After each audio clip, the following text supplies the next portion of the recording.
Hi all, welcome back to my channel homely vlogs in Kannada.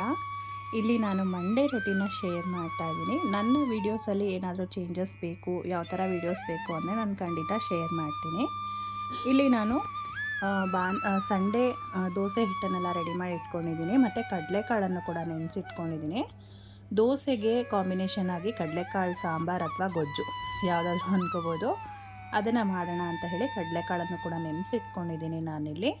ಮತ್ತು Monday ಸೋಮವಾರನೂ ಕೂಡ ಹೌದು, ಮತ್ತು ಅಮಾವಾಸ್ಯೆ ಕೂಡ ಇದ್ದಿದ್ದರಿಂದ ಪೂಜೆ ಎಲ್ಲ ಮಾಡ್ಕೊಳ್ಳೋಣ ಅಂತ ಹೇಳಿ ಬೆಳಗ್ಗೆ 6 o'clockಗೆ ಎದ್ದು ನಾನು ಮನೆಯೆಲ್ಲ ಫಸ್ಟ್ ಕ್ಲೀನ್ ಮಾಡಿಕೊಂಡು ಪೂಜೆನ ಮುಗಿಸ್ಕೊಂಬಿಡೋಣ ಅಂತ ಹೇಳಿ ಪೂಜೆ ಮಾಡ್ಕೊಳ್ತಾ ಇದ್ದೀನಿ. ಶಿವ ಪೂಜೆ ಅಂದರೆ ನಮಗೆ ಸೋಮವಾರ ಶಿವನ ವಾರ ಕೂಡ ಆಗಿದ್ದರಿಂದ ಅಮಾವಾಸ್ಯೆ ಕೂಡ ಇದ್ದಿದ್ದರಿಂದ ತುಂಬ ವಿಶೇಷ ಅಲ್ವಾ. ಅದಕ್ಕೆ ನಾನು ಮನೆಯಲ್ಲಿ ಪೂಜೆ ಎಲ್ಲ ಮಾಡಿಕೊಂಡು ಮನೆಗೆಲ್ಲ ಧೂಪನ ಹಾಕ್ತಾಯಿದ್ದೀನಿ.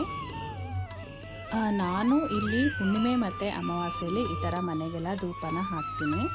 ಈ ಥರ ಧೂಪ ಹಾಕೋದ್ರಿಂದ ಮನೆಯಲ್ಲಿ ತುಂಬ ಒಳ್ಳೆಯದು.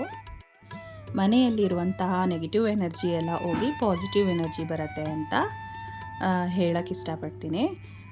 ಮತ್ತು ಇಲ್ಲಿ ನಾನು ಕಡಲೆಕಾಳು ಸಾಂಬಾರಿಗೆ ರೆಡಿ ಮಾಡ್ಕೊಳ್ತಾ ಇದ್ದೀನಿ. ಅಂದರೆ ಇಲ್ಲಿ ನೀವು ಬೇಕಿದ್ರೆ ಗಟ್ಟಿಯಾಗಿ ಗೊಜ್ಜು ಕೂಡ ಮಾಡ್ಕೊಳ್ಬೋದು. ನೀವು ಗೊಜ್ಜು ಮಾಡ್ಕೋಬೇಕು ಅಂದರೆ ಸ್ವಲ್ಪ ಹುರ್ಗಡ್ಲೆ ಕೂಡ ಆ್ಯಡ್ ಮಾಡ್ಕೊಬೋದು. ಇಲ್ಲಿ ನಾನು ಸಾಂಬಾರೇ ಮಾಡ್ತಾಯಿದ್ದೀನಿ. ಅಂದರೆ ಸಾಂಬಾರಂದರೆ ಸ್ವಲ್ಪ ತೆಳುವಾಗಿ ಮಾಡ್ತಾಯಿದ್ದೀನಿ. ಸ್ವಲ್ಪ ತೆಂಗಿನಕಾಯಿ ತುರಿ ಮತ್ತು ಕೊತ್ತಂಬರಿ ಸೊಪ್ಪು, 1-2 ಟೊಮ್ಯಾಟೊ, ಹಸಿ ಈರುಳ್ಳಿ, ಹಸಿ ಬೆಳ್ಳುಳ್ಳಿ ಮತ್ತು ಶುಂಠಿ, ಚಕ್ಕೆ, ಲವಂಗ ಎಲ್ಲನೂ ತೊಗೊಂಡಿದ್ದೀನಿ. ಅದನ್ನೆಲ್ಲ ಹಾಕ್ಕೊಂಡು ಮತ್ತು ಖಾರಕ್ಕೆ ಎಷ್ಟು ಬೇಕೋ ಅಷ್ಟು ಖಾರದ ಪುಡಿ ಮತ್ತು ಧನಿಯಾ ಪೌಡರ್ನ ಕೂಡ ಆ್ಯಡ್ ಮಾಡ್ಕೊಳ್ತೀನಿ. ತೆಂಗಿನಕಾಯಿನ ನಾನಿಲ್ಲಿ ತುರಿದು ಇಟ್ಕೊಳ್ತೀನಿ. ಅಂದರೆ ಈಗ ನಾನು ಮಿಕ್ಸಿಯಲ್ಲಿ ಕೂಡ ನಾನು ತುರ್ಕೊಳ್ಬೋದು, ಬಟ್ ನನಗೆ ಮಿಕ್ಸಿಯಲ್ಲಿ ಯಾಕೋ ಇಷ್ಟ ಆಗ್ತಾಯಿಲ್ಲ. ಅದಕ್ಕೆ ನಮ್ಮ ಮನೆಯಲ್ಲಿ ತುರಿಯೋ ಮಣೆ ಕೂಡ ಇದೆ, ಅತ್ತೆಯವರು ಕೊಟ್ಟಿದ್ದು. ಅದರಲ್ಲೇ ನಾನು ತುರಿದು ಫ್ರೀಝರಲ್ಲಿ ಇಟ್ಕೊಂಡಿರ್ತೀನಿ, ಬೇಕಾದಾಗ ಯೂಸ್ ಮಾಡ್ಕೊಳ್ತೀನಿ. ಇಲ್ಲಿ ನಾನು ಎಲ್ಲನೂ ನುಣ್ಣಗೆ ಪೇಸ್ಟ್ ಮಾಡಿ ಇಟ್ಕೊಂಡಿದ್ದೀನಿ. ಒಂದು ಕುಕ್ಕರಲ್ಲಿ ಸ್ವಲ್ಪ ಆಯಿಲ್ನ ಹಾಕಿದ್ದೀನಿ ಮತ್ತು 1 ಈರುಳ್ಳಿನ ಒಗ್ಗರಣೆ ಮಾಡ್ಕೊಳ್ತಾ ಇದ್ದೀನಿ. ಇದಕ್ಕೆ ನೀವು ಬೇಕಿದ್ದರೆ ಬಾಳೆಕಾಯನ್ನು ಕೂಡ ಹಾಕಿ ಮಾಡ್ಕೊಳ್ಬೋದು. ಕಡಲೆಕಾಳು ಗೊಜ್ಜು ತುಂಬ ಟೇಸ್ಟಿಯಾಗಿರುತ್ತೆ.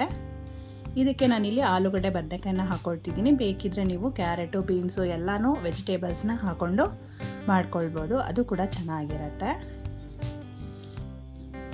ಮತ್ತು ಆಲೂಗಡ್ಡೆ, ಬದನೆಕಾಯಿ ಕೂಡ ಹಾಕಿ ನಾನಿಲ್ಲಿ ಚೆನ್ನಾಗಿ ಎಣ್ಣೆಯಲ್ಲಿ ಹುರ್ಕೊಳ್ತಾ ಇದ್ದೀನಿ. ಅದೆಲ್ಲ ಆದಮೇಲೆ ಕಡಲೆಕಾಳನ್ನು ನೆನೆಸಿಟ್ಟಿರ್ತೀವಲ್ಲ ಅದನ್ನು ಕೂಡ ಹಾಕ್ಕೊಳ್ಬೋದು. ನಾನು ಕಡಲೆಕಾಳನ್ನು ಮೊಳಕೆ ಕಟ್ಟಿ ಕೂಡ ಈ ಥರ ಸಾಂಬಾರನ್ನ ಮಾಡ್ತೀನಿ. ಕಡಲೆಕಾಳು ಮೊಳಕೆ ಕಟ್ಟಿ ಸಾಂಬಾರು ಮಾಡೋದಂತೂ ತುಂಬ ಟೇಸ್ಟಿಯಾಗಿರುತ್ತೆ ಅಂತ ಹೇಳ್ಬೋದು. ಇದನ್ನು ನಾವು ಇಡ್ಲಿಗೆ, ಸಾಂಬಾರಿಗೆಲ್ಲ ಮಾಡ್ಕೊಳ್ತಾ ಇರ್ತೀವಿ. ಕಡಲೆಕಾಳನ್ನು ಕೂಡ ಹಾಕ್ಕೊಂಡು ಅದು ಕೂಡ ಅಷ್ಟೇ ಚೆನ್ನಾಗಿ ಫ್ರೈ ಆದಮೇಲೆ ರುಬ್ಬಿರುವಂತಹ ಮಸಾಲೆನ ಹಾಕ್ಕೊಂಡು ಚೆನ್ನಾಗಿ ಫ್ರೈ ಮಾಡ್ಕೊಳ್ಬೇಕಾಗತ್ತೆ. ನಾನು ಒಂದೇ ಸರಿ ಸಾಂಬಾರನ್ನ ಯಾಕೆ ಮಾಡ್ಕೊಳ್ತಿದ್ದೀನಿ ಅಂದರೆ ಸ್ವಲ್ಪ ಹೊರಗಡೆ ಹೋಗಬೇಕಿತ್ತು ಮತ್ತು ಬಂದು ಎಲ್ಲ ಕೆಲಸ ಮಾಡೋದಕ್ಕೆ ಆಗೋದಿಲ್ಲ. ಬಂದು ರೈಸ್ ಏನಾದರೂ ಮಾಡ್ಕೊಳ್ಬೋದು. ಈಗ ದೋಸೆಗೂ ಕೂಡ ಆಗುತ್ತೆ ಅಂತ ಹೇಳಿ ಸಾಂಬಾರನ್ನೇ ಮಾಡ್ಕೊಳ್ತಾ ಇದ್ದೀನಿ. ಮತ್ತು ನನಗೆ ಎಲ್ಲಾದರೂ ಹೋಗುವಾಗ ಮನೆಯಲ್ಲಿ ಬಂದು ಕೆಲಸ ಇರಬಾರ್ದು, ಎಲ್ಲ ನೀಟಾಗಿ ಮಾಡಿಟ್ಬಿಟ್ಟು ಹೋಗ್ತೀನಿ ನಾನು. ಮನೆ ಕ್ಲೀನಿಂಗೇ ಆಗಿರ್ಬೋದು, ಬಟ್ಟೆ ವಾಷಿಂಗ್ ಆಗಿರ್ಬೋದು, ಅಡುಗೆ ಆಗಿರ್ಬೋದು, ಎಲ್ಲನೂ ಮಾಡಿಟ್ಟೇ ಹೋಗಿರ್ತೀನಿ ನಾನು. ಅದಕ್ಕೆ ಸಾಂಬಾರನ್ನೇ ಮಾಡಿದ್ರೆ ಮತ್ತು ಬಂದು ರೈಸ್ ಮಾಡ್ಕೊಳ್ಬೋದು ಅಂತ ಹೇಳಿ ಸಾಂಬಾರನ್ನೇ ಮಾಡ್ಕೊಳ್ತಾ ಇದ್ದೀನಿ. ಹಸಿ ಮಸಾಲೆನೇ ಎಲ್ಲ ಹಾಕ್ಕೊಂಡಿರೋದ್ರಿಂದ, ಅಂದರೆ ಹಸಿ ಈರುಳ್ಳಿ, ಶುಂಠಿ, ಬೆಳ್ಳುಳ್ಳಿ ಯಾವುದನ್ನು ಫ್ರೈ ಮಾಡಿದೆ, ಹಾಗೆ ಹಸಿದನ್ನೇ ಹಾಕಿ ರುಬ್ಕೊಂಡಿರೋದ್ರಿಂದ ನಾವಿಲ್ಲಿ ಚೆನ್ನಾಗಿ ಫ್ರೈ ಮಾಡ್ಕೊಳ್ಬೇಕಾಗತ್ತೆ. ರಾ ಸ್ಮೆಲ್ ಹೋಗೋ ಗಂಟ ಎಲ್ಲ ಚೆನ್ನಾಗಿ ಫ್ರೈ ಮಾಡಿಕೊಂಡು ಇದಕ್ಕೆ ಬೇಕಿದ್ದರೆ ನೀವು ಎಲ್ಲ ಥರ ವೆಜಿಟೇಬಲ್ಸ್ನೂ ಕೂಡ ಆ್ಯಡ್ ಮಾಡ್ಕೊಳ್ಬೋದು. ಖಾರ ಎಲ್ಲ ಹಾಕಿ ಸ್ವಲ್ಪ ನೀರನ್ನು ಹಾಕಿ ಸಾಂಬಾರನ್ನ ಹೆಚ್ಚಿಸ್ಕೊಳ್ಬೇಕಾಗತ್ತೆ. ಮತ್ತು ರುಚಿಗೆ ತಕ್ಕಷ್ಟು ಉಪ್ಪನ್ನು ಕೂಡ ಹಾಕಿ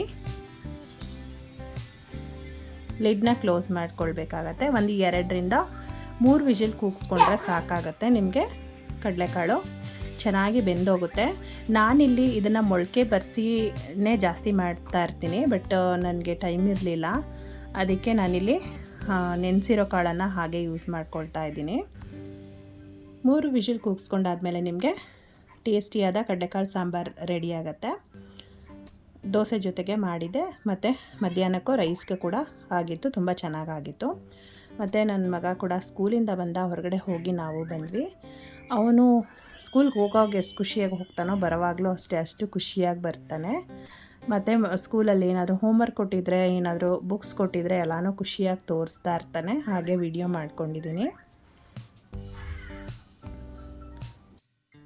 ಮತ್ತು ಹಾಗೆ ಹೇಳಿದಾಗೆ ಅಡುಗೆ ಕೂಡ ಬೆಳಗ್ಗೆ ಮಾಡ್ಕೊಂಡಿದ್ದರಿಂದ ಮನೇಲಿ ಏನೂ ಕೆಲಸ ಇಲ್ಲ, ಜಸ್ಟ್ ರೈಸ್ ಮಾಡಿದೆ ಅಷ್ಟೇ. ಪಾತ್ರೆ ಕೂಡ ಏನೂ ಸಿಕ್ಕಲ್ಲಿರಲಿಲ್ಲ. ನೋಡಿ, ಅಡುಗೆ ಮಾಡಿಲ್ಲ ಅಂದರೆ ಕಿಚನ್ ಎಷ್ಟು ಕ್ಲೀನಾಗಿರುತ್ತೆ ಅಲ್ವಾ. ಸುಮ್ಮನೆ ಹಾಗೆ ಒಂದು ಕ್ಲಿಪ್ಪಿಂಗ್ ತೊಗೊಂಡಿದ್ದೀನಿ.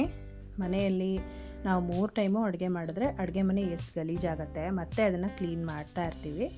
ಇವತ್ತು ಅಡುಗೆ ಬೆಳಗ್ಗೆನೇ ಎಲ್ಲ ಮುಗಿಸಿರೋದ್ರಿಂದ ಎಷ್ಟು ಕ್ಲೀನಾಗಿದೆ ನೋಡಿ ಕಿಚನ್ನು. ವಿಡಿಯೋ ಇಷ್ಟ ಆದರೆ ಲೈಕ್ ಮಾಡಿ, ಶೇರ್ ಮಾಡಿ, ಕಮೆಂಟ್ ಮಾಡಿ. ಇನ್ನೂ ಸಬ್ಸ್ಕ್ರೈಬ್ ಮಾಡ್ಕೊಂಡಿಲ್ಲ ಆದರೆ ಸಬ್ಸ್ಕ್ರೈಬ್ ಮಾಡ್ಕೊಂಡು ನೋಡಿ. Thank you.